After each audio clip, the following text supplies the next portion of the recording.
दोस्तों इस वीडियो में बताने वाले हैं कि यदि आप झारखंड राज्य से हो तो अपना झारखंड राज्य के अंदर ओबीसी प्रमाण पत्र को अपने फ़ोन के माध्यम से आप कैसे बना सकते हो। तो मैं दोस्तों इस वीडियो में आपको A to Z जानकारी देने वाला हूं, तो आप इस वीडियो को पूरा देख लीजिएगा ताकि आपसे कहीं पे कोई गड़बड़ी ना हो।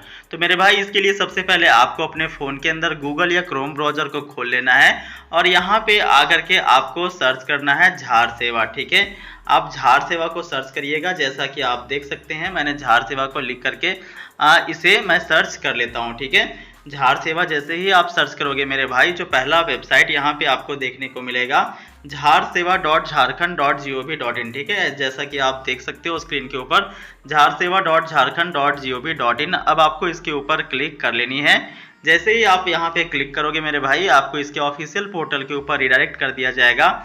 अभी आप यहाँ पे देख सकते हो तीन ऑप्शंस आपको देखने को मिलेगा, फॉरगॉट पासवर्ड का, लॉगिन का, रजिस्टर योरसेल्फ का। यदि मेरे भाई आप इस वेबसाइट के ऊपर, इस पोर्टल के ऊपर पहली बार आ रहे हो तो आपको यहाँ पे रजिस्टर करना होगा। यदि आपने पहले से रजिस्टर करके रखा हुआ है तो आप लॉगिन कर सकते हो। तो मैं मान के चलता हूँ कि आप फर्स्ट टाइम इस वेबसाइट पे आ रहे हो, इस पोर्टल पे आ रहे हो, तो सबसे पहले आपको रजिस्टर करना होगा। इसके लिए आपको रजिस्टर योरसेल्फ के ऊपर क्लिक कर लेना है। क्लिक करने के बाद सबसे पहले रजिस्ट्रेशन करना है। रजिस्ट्रेशन करने के लिए मेरे भाई यहाँ पे कुछ डिटेल्स आपको भरना है, जैसे कि आप यहाँ पे अपना पूरा नाम इंटर करिएगा। उसके बाद यहाँ पे आपको अपना ईमेल आईडी इंटर करना है। जैसा कि आप देख सकते हो ईमेल आईडी यहाँ पे इंटर करोगे, मोबाइल नंबर को इंटर करोगे और फिर आपको एक पासवर्ड यहाँ पे क्रिएट करना है। देखो यहाँ पे पासवर्ड मांगा जा रहा है, तो आप यहाँ पे आप पासवर्ड को क्रिएट करिएगा। पासवर्ड मैं आपको बता देता हूँ कैसे क्रिएट करना है। यहाँ पे मेरे भाई बोला गया है कि जो पासवर्ड आपका क्रिएट होगा वो 8 से लेकर के 15 अक्षर के बीच में होना चाहिए। और यहाँ पे एग्जाम्पल रूप में दिया गया है, जैसे कि कैपिटल A, उसके बाद स्मॉल b। यहाँ पे मैं आपको दिखा देता हूँ ताकि आप बेहतर तरीके से समझ सको। देखो यहाँ पे आप देख सकते हो कैपिटल A, कैपिटल, उसके बाद small b, small c, small d @1 2 3। ठीक है, इस टाइप से आप एक पासवर्ड बना सकते हो। मैं एग्जांपल के जरिए भी आपको समझाने का प्रयास करता हूँ। मान लो कि मेरे भाई कि मेरा नाम जो है वो पवन है। ठीक है, तो मैं पासवर्ड के रूप में यहाँ पे रख सकता हूँ कैपिटल P। ठीक है, कैपिटल P रख सकता हूँ। उसके बाद स्मॉल AWAN पवन। उसके बाद कोई स्पेशल कैरेक्टर जैसे कि @ में रख सकता हूँ। ठीक है, @ में रख सकता हूँ। उसके बाद कोई भी 3-4 अंक मैं यहाँ पे डाल सकता हूँ, जैसे कि 7 हो गया, 4 हो गया। ठीक है, 2 हो गया। तो ये एज अ एग्जाम्पल मैं आपको बता रहा हूँ। इस टाइप से आप अपना पासवर्ड को क्रिएट कर सकते हो। ठीक है, यहाँ से आपको अपना राज्य यानी झारखंड राज्य को सेलेक्ट कर लेना है। फिर मेरे भाई जो कैप्चा दिया गया है, इस कैप्चा को यहाँ पे आप भरिएगा। कैप्चा भरने के बाद सबमिट वाला बटन है, सबमिट वाले बटन के ऊपर क्लिक कर दीजिएगा। ठीक है, सबमिट वाले बटन के ऊपर क्लिक करते ही आप यहाँ पे रजिस्टर हो जाएंगे। यहाँ पे आपका रजिस्ट्रेशन सक्सेसफुली हो जाएगा। तो ऑलरेडी मैंने अपना रजिस्ट्रेशन करके रखा हुआ है। तो मेरे भाई सिंपली मैं जो लॉगिन वाला बटन है इसके ऊपर क्लिक कर लेता हूँ। देखो यहाँ पे लॉगिन वाला बटन दिया गया है। एक बार आप सक्सेसफुली रजिस्टर हो जाते हो तो सिंपली आपको लॉगिन वाले बटन के ऊपर क्लिक कर लेनी है। लॉगिन वाले बटन के ऊपर क्लिक करते ही मेरे भाई यहाँ पे आपको एक नए साइट के ऊपर ले जाया जाएगा।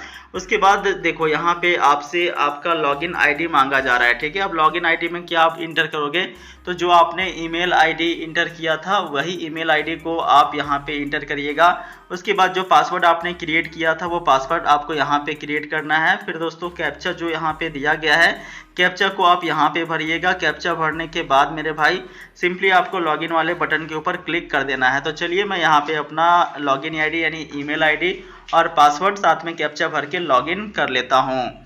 तो फाइनली देख सकते हो मेरे भाई मैंने यहाँ पे लॉगिन कर लिया है। यहाँ पे जैसे ही आप लॉगिन हो गए तो कुछ इस प्रकार से इसका पोर्टल आपको देखने को मिलेगा। इस प्रकार से कुछ इंटरफेस आप देख पाओगे। यहाँ पे आप देखो बाएं साइड के अंदर कई सारे आपको ऑप्शंस देखने को मिल रहा है, जैसे कि manage profile, apply for services. ठीक है, तो सिंपली आपको अप्लाई फॉर सर्विसेज के ऊपर ही क्लिक कर देना है। जैसा कि आप देख सकते हो अप्लाई फॉर सर्विस, इसके ऊपर ही आपको क्लिक कर देना है। यहाँ पे जैसे आप क्लिक करोगे, क्लिक करने के बाद फिर से एक ऑप्शन आपको देखने को मिलता है व्यू ऑल अवेलेबल सर्विसेज। ठीक है, आपको व्यू ऑल अवेलेबल सर्विसेज के ऊपर क्लिक कर देनी है। जैसे आप यहाँ पे क्लिक करोगे मेरे भाई फिर से एक नए पेज के ऊपर आपको रिडायरेक्ट किया जाएगा। अभी आप यहाँ पे देख सकते हो जितने भी सर्विसेज इस पोर्टल के माध्यम से दिए जाते हैं, जितने भी सर्टिफिकेट बनाए जाते हैं वो सारे सर्टिफिकेट यहाँ पे आपको देखने को मिल जाएंगे। सभी सर्टिफिकेट आप यहीं से बना सकते हो। और यहाँ पे आप देख सकते हो टोटल कई सारे पेजेस हैं, page 1, page 2, page 3, page 4, page 5। तो सारे पेज में आपको चेक करना होगा कि कहाँ पे झारखंड राज्य का ओबीसी प्रमाण पत्र बनता है, ठीक है। तो उससे ज़्यादा बढ़िया है मेरे भाई, आप यहाँ पे देखो एक बॉक्स बना हुआ है, जैसा कि आप देख सकते हो यहाँ पे, ठीक है। सर्च का एक बॉक्स बना हुआ है, चूंकि हमें झारखंड राज्य का अपना ओबीसी सर्टिफिकेट बनाना है, तो सिंपली मेरे भाई इस सर्च वाले बॉक्स के ऊपर हम ओबीसी टाइप करेंगे, ठीक है। यहाँ पे क्या टाइप करेंगे, तो ओबीसी टाइप करेंगे। जैसे ही ओबीसी टाइप करेंगे तो जितने भी ओबीसी सर्टिफिकेट बनाए जाते हैं इस पोर्टल के माध्यम से वो सारे सर्टिफिकेट आ जाएंगे। जैसा कि मैं देखो यहाँ पे ओबीसी टाइप करता हूँ, ठीक है। ओबीसी मैं यहाँ पे लिखूंगा, सर्च के ऊपर क्लिक करूंगा। देखिए जैसे ही मैं सर्च के ऊपर क्लिक करूंगा मेरे भाई, देखो जितने भी ओबीसी सर्टिफिकेट है वो आ चुके हैं यहाँ पे। देख सकते हो मेरे भाई, मैंने जैसे ही ओबीसी सर्टिफिकेट, ओबीसी मैंने केवल टाइप किया है, ठीक है। यहाँ पे आप देख सकते हो ओबीसी मैंने टाइप किया है केवल, और ओबीसी टाइप करने के बाद जितने भी ओबीसी सर्टिफिकेट हैं वो सारे सर्टिफिकेट आ जाते हैं। देखिए ओबीसी भी भाई बहुत सारे प्रकार से बनते हैं यहाँ पे। देखिए cast certificate for OBC, SDO, DC for area not covered by ULB and RLB. तो बहुत सारे ओबीसी हैं, लेकिन बस आपको यहाँ पे क्या ध्यान रखना है, तो आपको यहाँ पे 2 सर्टिफिकेट के ऊपर ध्यान रखना है, ठीक है। यहाँ पे देखो, यहाँ पे आप 2 ऑप्शंस देख पा रहे होंगे, एक कास्ट सर्टिफिकेट फॉर ओबीसी और एक caste certificate for OBC by SDO and DC, ठीक है। तो देखो ये जो 5 नंबर सर्विस आप देख पा रहे हो ना, caste certificate for OBC by SDO and DC, ये आपका सेंट्रल ओबीसी सर्टिफिकेट बनेगा, ठीक है। इस पे आप क्लिक करोगे ना तो जो सेंट्रल ओबीसी सर्टिफिकेट बनेगा, और ये आपका एसडीओ के द्वारा या फिर डीसी के द्वारा, दोनों में से किन्हीं एक के द्वारा जहां से भी आप अप्लाई करोगे वहां से जारी किया जाएगा, ठीक है। वहीं आप कास्ट सर्टिफिकेट फॉर ओबीसी, ये इसके ऊपर क्लिक करोगे तो मेरे भाई ये आपका झारखंड राज्य का ओबीसी प्रमाण पत्र बनेगा, और ये आपका सीईओ के द्वारा जारी किया जाएगा, यानी सर्कल ऑफिसर के द्वारा जारी किया जाएगा, ठीक है। अब देखो मैं एक बात क्लियर करना चाहता हूं आप यहाँ पे, ताकि आपको बेहतर और समझ में आ पाए। देखो सबसे पहले बात यह है कि यदि आप कास्ट सर्टिफिकेट फॉर ओबीसी यानी कि झारखंड राज्य का ओबीसी प्रमाण पत्र बनाना चाहते हो, तो उससे पहले आपके पास में झारखंड राज्य का आय, जाति और आवासीय, ठीक है। कौन कौन सा, आय प्रमाण पत्र, ठीक है, आय प्रमाण पत्र, जाति प्रमाण पत्र और आवासीय प्रमाण पत्र होना चाहिए, ठीक है। आवासीय प्रमाण पत्र होना चाहिए, ये तीनों प्रमाण पत्र होगा तभी आपका झारखंड राज्य का ओबीसी सर्टिफिकेट बनेगा, ठीक है। कास्ट सर्टिफिकेट फॉर ओबीसी तभी आपका अप्लाई होता है, ठीक। अब भाई एक बात और मैं आपको बताना चाहूंगा यहाँ पे, अगर आपका कास्ट सर्टिफिकेट फॉर ओबीसी बन गया एक बार, ठीक है, यानी कि झारखंड राज्य का ओबीसी प्रमाण पत्र आपका बन गया, तो उसके बाद ही आप यहाँ पे ये वाला सर्टिफिकेट को अप्लाई कर पाओगे। ये कौन सा सर्टिफिकेट है, यानी ये सेंट्रल आपका ओबीसी सर्टिफिकेट है, ठीक है। केंद्रीय स्तर का ओबीसी सर्टिफिकेट है जो कि आपका डीसी और एसडीओ के द्वारा जारी किया जाएगा। तो ये आपका बनाने से पहले आपको झारखंड राज्य का ओबीसी प्रमाण पत्र बनाना होता है, ठीक है। और झारखंड राज्य का ओबीसी प्रमाण पत्र बनाने से पहले आपको झारखंड राज्य का आय, जाति और आवासीय प्रमाण पत्र बनाना होता है, ठीक है। तो यदि आपने झारखंड राज्य का जाति, आवासीय, आय प्रमाण पत्र बना लिया है तो मेरे भाई अब आपको सिंपली इस वाले जो ऑप्शन है कास्ट सर्टिफिकेट फॉर ओबीसी, इसके ऊपर आपको क्लिक कर देना है। जैसे आप यहाँ पे क्लिक करिएगा फिर से एक आपको नए पेज के ऊपर रिडायरेक्ट किया जाएगा यहाँ पे।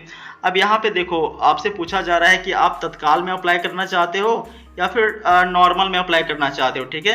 भाई देखो तत्काल में आप अप्लाई करना चाहते हो तो फिर आपको कोई डॉक्यूमेंट्स यहाँ पे सबमिट करना होगा। तो खैर मुझे नॉर्मल में अपना अप्लाई करना है तो मैं नॉर्मल वाले बॉक्स पे टिक करूँगा, ठीक है।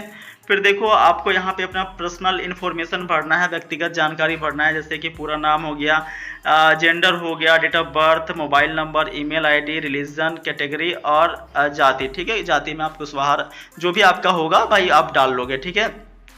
मेरे केस में मैं अपना डाल लूँगा, ठीक है। और मैं एक बात यहाँ पे और बताना चाहता हूँ कि जो आपका स्टार मार्क्स में लगा हुआ है, ठीक है, जो आपका स्टार मार्क्स में लगा हुआ है वो आपका भरना अनिवार्य है, और जो आपका स्टार मार्क्स में नहीं लगा हुआ है जैसे ईमेल आईडी, ठीक है, इसमें कोई स्टार मार्क्स नहीं है तो इसे आप खाली भी छोड़ सकते हैं। तो मेरे भाई जो स्टार मार्क्स में है आप उसे भरना आपको जरूरी है।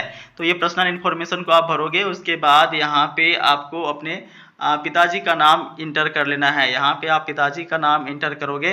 फिर मेरे भाई यहाँ पे देखो यहाँ पे आपका जो है वो परमानेंट एड्रेस आपसे पूछा जा रहा है, स्थायी पता पूछा जा रहा है। स्थायी पता का मतलब होता है जहाँ पे आपका जन्म हुआ है, ठीक है, आपका पेरेंटियल जो जगह है उस जगह का आपको पता डालना है, ठीक है। तो यहाँ पे आप अपना परमानेंट एड्रेस डालिएगा, विलेज यहाँ पे राज्य ऑटोमेटिकली सेलेक्टेड है, अनुमंडल, देश, जिला, सर्कल, पुलिस स्टेशन, ठीक है। ये सारा कुछ डिटेल्स यहाँ पे आपको भर देना है। पोस्ट ऑफिस यहाँ पे भरोगे आप, पोस्ट ऑफिस पिन, ठीक है। उसके बाद आप ग्रामीण क्षेत्र से हो तो भाई रूरल में टिक करोगे, म्यूनिसिपैलिटी से हो तो म्यूनिसिपैलिटी टिक करोगे, नोटिफाइड एरिया कमेटी से हो तो भाई इस वाले बॉक्स पे टिक करोगे, कंटेनमेंट बोर्ड से हो तो इस वाले बॉक्स में टिक करोगे, ठीक है। तो आप अपने अनुसार से देख लीजिएगा। मैं रूरल ग्रामीण क्षेत्र से हूँ तो इस वाले बॉक्स पे मैं टिक कर दूंगा, ठीक है। उसके बाद प्रेजेंट एड्रेस आपको भर देना है, ठीक है। प्रेजेंट एड्रेस के अंदर मेरे भाई यदि आप झारखंड राज्य से बाहर हो, जैसे जॉब के पर्पज से या किसी भी उद्देश्य से, पढ़ाई करने के उद्देश्य से कहीं दूसरे राज्य में हो, दूसरे जगह पे, तो वहाँ पे एड्रेस डालोगे। या फिर आप झारखंड राज्य में हो जहाँ पे आपका जन्म हुआ वहीं पे अभी वर्तमान में हो, तो भाई आप वही सेम एड्रेस जो आपने ऊपर भरा है वो सारा एड्रेस को यहाँ पे आप भर दोगे। उसके बाद आपको अपने पिताजी का डिटेल्स यहाँ पे डालना होता है। पिताजी का डिटेल्स डालने के लिए पिताजी का जाति, उनका पेशा, अगर फार्मर है तो फार्मर आप डालोगे, ठीक है।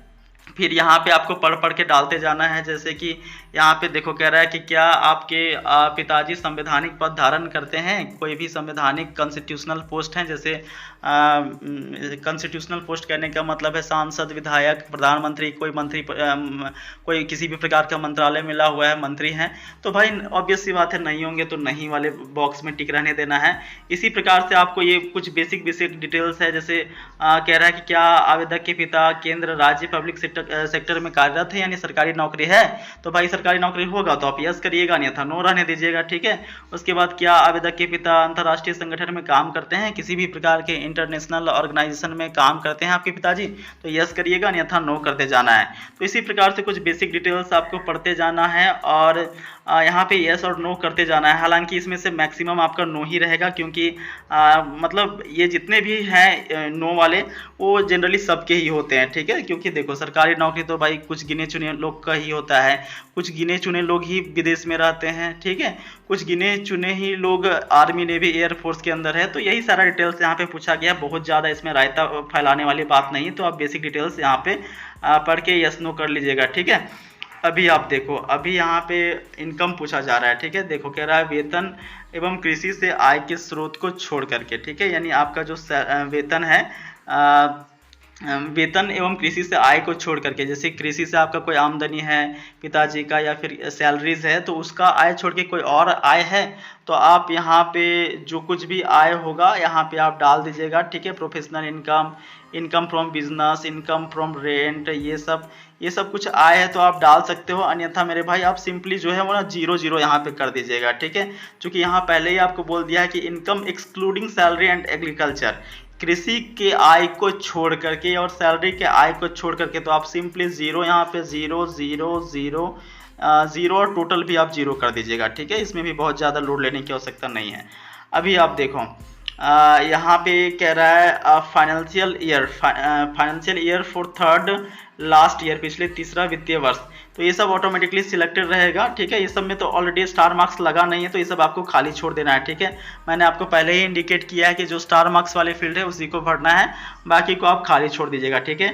मदर्स का डिटेल, ठीक है, आप अपनी माता का डिटेल्स यहाँ पे आप भरोगे। मदर्स का डिटेल्स में सेम उसी तरह से आपको अपनी माँ का नाम, उनका डेट ऑफ बर्थ, उनका ऑक्यूपेशन में आप हाउस वाइफ डाल सकते हो, फार्मर है माता तो फार्मर लिख सकते हो, भाई जो होगा वो आप डाल सकते हो, ठीक है। फिर यहाँ पे आप देखो वही सेम बेसिक डिटेल्स यहाँ पे जो पिताजी वाला में था वही माता में है कि आपके माता जी का सरकारी नौकरी है, विदेश में काम करती हैं या कोई भी अंतर्राष्ट्रीय संस्था में काम करती है या आर्मी नेवी एयरफोर्स के अंदर है, क्या बैंक में काम करते हैं, तो भाई ये जो है वो कुछ गिने चुने लोग का ही होता है। तो ये भी आप देख करके आप एक बार यस नो कर सकते हो, ठीक है। इसमें भी बहुत ज़्यादा लोड लेने की आवश्यकता, बहुत ज़्यादा रायता फैलाने की आवश्यकता नहीं है, ठीक है। अभी अब यहाँ पे देखो, यहाँ पे कह रहा है कि वेतन एवं कृषि से आय के स्रोत को छोड़ करके, मतलब कि किसी भी प्रकार का सैलरी हो या फिर किसी कृषि के आय को छोड़ करके कोई आय है, कोई भी प्रोफेशन से आय है तो आप डाल दीजिएगा, अन्यथा 0 डाल दीजिएगा, ठीक है। कोई बिजनेस से आय होता है तो आप यहाँ पे भी देख लीजिएगा, कोई बिजनेस से आय होता होगा तो ठीक है, अन्यथा आप 0 डालिएगा, ठीक है। तो जो भी आपका होगा तो आप यहाँ पे डाल दीजिएगा। मेरे केस में भाई 0 है, 0 है, यहाँ पे भी 0 है, तो मैं टोटल यहाँ पे 0 डाल दूंगा। ठीक है, तो ऐसे ही आपको डालते जाना है।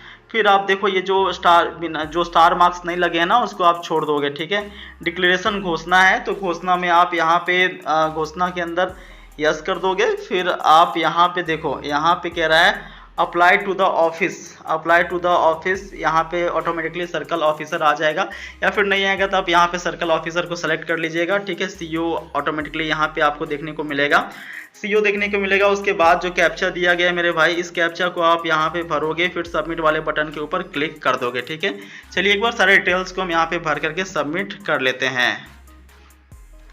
देखो मेरे भाई, जैसे आप सबमिट करोगे ना, ये देखो एक बार फिर से आपसे डिटेल्स पूछा जा रहा है। तो एक बार आपका रेफरेंस नंबर भी आपको देखने को मिल जाता है। यहाँ पे आप देख सकते हो, ये आपका रेफरेंस नंबर है। ठीक है, इसे आपको नोट करके रख लेना है। अब आपको सिंपली यहाँ पे मेरे भाई 4 ऑप्शंस देखने को मिलता है, अटैच एनेक्सर का, एडिट का, कैंसिल का, click here to initiate new application का। ठीक है, तो आपको अटैच एनेक्सर के ऊपर क्लिक कर देना है। ठीक है, अटैच एनेक्सर के ऊपर क्लिक करोगे, उसके बाद फिर से आपको देखो नया पेज मिलेगा। अब यहाँ पे आपको अपना सपोर्टिंग डॉक्यूमेंट्स अपलोड कर देना है, ताकि आपका जो डॉक्यूमेंट्स है, आपका जो ओबीसी सर्टिफिकेट है झारखंड राज्य का, ये बन सके। ठीक है, अब देखो कुछ डॉक्यूमेंट्स यहाँ पे अपलोड करना है। मैं यहाँ पे फिर से एक बार आपको याद दिला दूं कि जो स्टार फील्ड के अंदर है उसी को यहाँ पे आपको जमा करना है। जैसे यहाँ पे देखो, एक आपका प्रमोशन ऑर्डर के अंदर स्टार फील्ड नहीं लगा हुआ है, तो इसे आप खाली छोड़ देना। बाकी सब में आपको कुछ ना कुछ अपलोड करनी होगी। जैसे देखो प्रूफ कह रहा है proof of citizen of India. ठीक है, तो यहाँ पे आप सेलेक्ट करिएगा। यहाँ पे देखो, यहाँ पे बहुत सारे डॉक्यूमेंट्स है, जैसे पैन कार्ड हो गया, certificate electoral roll, birth certificate हो गया, वोटर आईडी कार्ड। तो मेरे भाई जो भी आपके पास में सपोर्टिंग डॉक्यूमेंट्स है वो आप सेलेक्ट कर लेना। जैसे हमारे केस में हमारे पास वोटर आईडी कार्ड है, तो मैं यहाँ पे वोटर आईडी कार्ड को सेलेक्ट करूंगा। और फिर देखो वोटर आईडी कार्ड सेलेक्ट करने के बाद आपको इसे फोटो खींच करके अपलोड कर दोगे, या पीडीएफ के रूप में भी अपलोड कर सकते हो, कोई इशू नहीं है। ठीक है, फिर कह रहा है प्रूफ ऑफ ऑर्डिनरी रिसाइड्स। ठीक है, तो प्रूफ ऑफ ऑर्डिनरी रिसाइड्स के अंदर मेरे भाई आप यहाँ पे जो भी सर्टिफिकेट आपके पास में होगा उसे आप अपलोड कर पाओगे यहाँ पे। ठीक है, मेरे केस में मेरे पास फिर से वोटर आईडी कार्ड ही मैं यहाँ पे अपलोड करूंगा, तो मैं वोटर आईडी कार्ड को सेलेक्ट करता हूँ। फिर देखो यहाँ पे कह रहा है प्रूफ ऑफ कास्ट सर्टिफिकेट। तो प्रूफ ऑफ कास्ट के लिए मैं यहाँ पे अपना जो है खतियान, ठीक है, खतियान का जो पहला पेज होता है ना, खतियान का जो पहला पेज होता है उसे आप अपलोड कर दोगे। ठीक है, तो खतियान पे आप सेलेक्ट कर सकते हो। यहाँ पे खतियान पे सेलेक्ट करने के बाद फिर देखो आइडेंटिटी प्रूफ पूछा जा रहा है। ठीक है, आइडेंटिटी प्रूफ पूछा जा रहा है, तो जो भी आपके पास में आइडेंटिटी प्रूफ होगा उसे आप यहाँ पे अपलोड कर दीजिएगा। मेरे केस में मेरा आधार कार्ड है, तो मैं इसे अपलोड कर दूंगा। ठीक है, सेल्फ डिक्लेरेशन, ठीक है, सेल्फ डिक्लेरेशन मैं भी आपको बता रहा हूँ, तो इसमें टेंशन लेना नहीं आप। फिर देखो प्रूफ ऑफ परमानेंट रेसिडेंट, ठीक है, प्रूफ ऑफ परमानेंट रेसिडेंट। ठीक है, अब यहाँ पे आपको सेलेक्ट क्या करना है, यहाँ पे मेरे भाई आप सेलेक्ट करोगे लैंड रजिस्ट्रेशन डॉक्यूमेंट। ठीक है, यहाँ पे आप सेलेक्ट करोगे लैंड रजिस्ट्रेशन डॉक्यूमेंट। ठीक है, अब यहाँ पे इस पे टिक कर दोगे। अब टिक करने के बाद इसमें आपको क्या अपलोड करना है वो मैं आपको बता देता हूँ। मैंने आपको वीडियो के प्रारंभ में ही बताया था कि आपके पास में जाति आवासीय आय, ठीक है, जाति आवासीय आय होना चाहिए। ठीक है, तभी आप ओबीसी सर्टिफिकेट को बना सकते हो।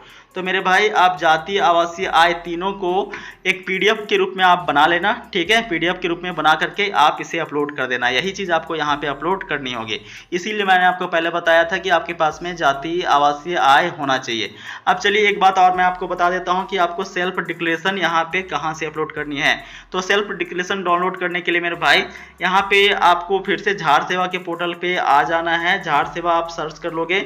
यहाँ पे देखो मैं फिर से झाड़ सेवा को सर्च कर लेता हूँ। जैसे ही आप झाड़ सेवा को सर्च करोगे, यहाँ पे फिर से इसके पोर्टल के ऊपर आपको रिडायरेक्ट किया जाएगा, और जो वेबसाइट पहला देखने को मिलेगा इसके ऊपर आपको क्लिक कर देना है। यहाँ पे देखो झारसेवा.झारखंड.gov.in, यहाँ पे क्लिक करोगे तो फिर से मेरे भाई यहाँ पे आप देखो, यहाँ पे कई सारे आपको ऑप्शंस देखने को मिलेंगे। एक ऑप्शन आपको डाउनलोड डिक्लेरेशन का मिलता है, आपको डाउनलोड डिक्लेरेशन के ऊपर क्लिक कर देना है। यहाँ पे क्लिक करोगे तो जितने भी डिक्लेरेशन यानी कि सेल्फ डिक्लेरेशन फॉर्म होते हैं वो सारे डिक्लेरेशन फॉर्म यहाँ पे देख सकते हो डाउनलोड हो जाएंगे यहाँ पे। ठीक है, अभी आप देख सकते हो सेल्फ डिक्लेरेशन फॉर्म ये डाउनलोड हो चुका है।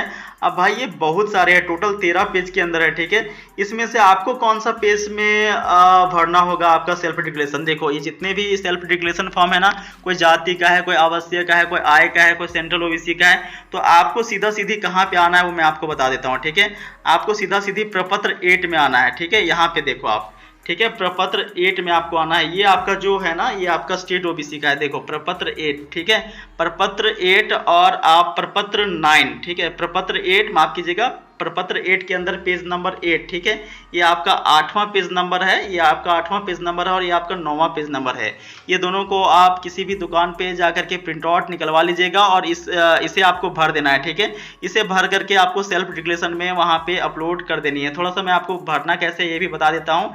यहाँ पे देखो बेसिक जानकारी भरना है, ठीक है। बहुत ज़्यादा इसमें भी लोड नहीं लेना है। यहाँ पे अपना नाम, यहाँ पे पिता के नाम, यहाँ पे गाँव मोहल्ला प्रखंड डाकघर थाना का नाम अनुमंडल भरिएगा, जिला पिन कोड ये भर दीजिएगा, ठीक है। यहाँ पे झारखंड राज्य, अथवा आपको खाली छोड़ देना है, ठीक है। खाली छोड़ दोगे उसके बाद फिर यहाँ पे अपना आधार नंबर मोबाइल नंबर भरिएगा, फिर वही बेसिक डिटेल, गांव का नाम प्रखंड ब्लॉक हो गया, ठीक है। प्रखंड ब्लॉक का नाम डालिएगा, डाकघर थाना अनुमंडल जिला पिन राज्य का नाम यहाँ पे डालिएगा, ठीक है। यानी बेसिक डिटेल ही इसमें भरना होता है, ठीक है। अब उसके बाद जो वार्षिक आय, यहाँ पे देखो जो वार्षिक आय था आपका, जो आपने फॉर्म भरते वक्त डाला था, मान लो आप 00 डाले थे तो यहाँ पे भी आप 00 डालोगे, ठीक है।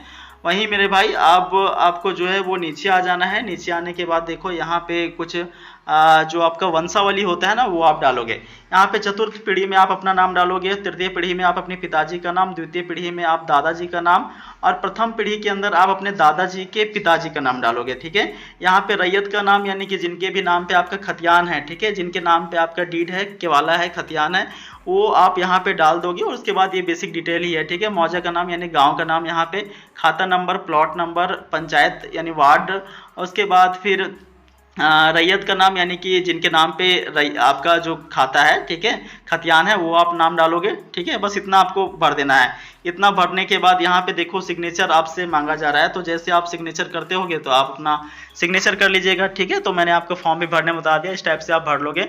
भरने के बाद सिंपली आप इसे जो है वो PDF के रूप में ही आप सेव कर लेना या फिर फोटो खींच लेना, कोई दिक्कत नहीं है, और फिर आपको अपलोड कर देनी है, ठीक है। अभी आप अपलोड यहाँ पे करोगे, मैं आपको बता देता हूँ। यहाँ पे देखो, यहाँ पे आपको सिंपली अपलोड कर देनी है। यहाँ देखो, यहाँ पे जो आपका ऑप्शन बना हुआ था ना, देख सकते हो सेल्फ डिक्लेरेशन का, यहाँ पे सेलेक्ट करके यहाँ पे आप सेलेक्ट कर लीजिएगा जहाँ भी आप डॉक्यूमेंट रखे होंगे सेल्फ डिक्लेरेशन, और फिर यहाँ पे चूज फाइल के ऑप्शन पे क्लिक करके, चूज फाइल पे जैसे ही आप क्लिक करोगे, ठीक है, फाइल के अंदर आप सेव करके रखे होंगे या फिर जहाँ पे भी सेव करके रखे होंगे आप अपलोड कर दीजिएगा वहाँ से ला करके, ठीक है। एक बार अपलोड हो जाने के बाद सिंपली आपको सेव अनेक्सर का बटन देखने को मिलता है। सेव अनेक्सर वाला बटन के ऊपर आपको क्लिक कर देना है और फिर आप अपना डॉक्यूमेंट्स को एक बार व्यू कर सकते हो और डॉक्यूमेंट को एक बार चेक कर लीजिएगा सारा का सारा, और फिर सबमिट कर दीजिएगा, ठीक है। एक बार सबमिट करने के बाद मेरे भाई आपका जो प्रोसेस है वो कंप्लीट हो जाता है।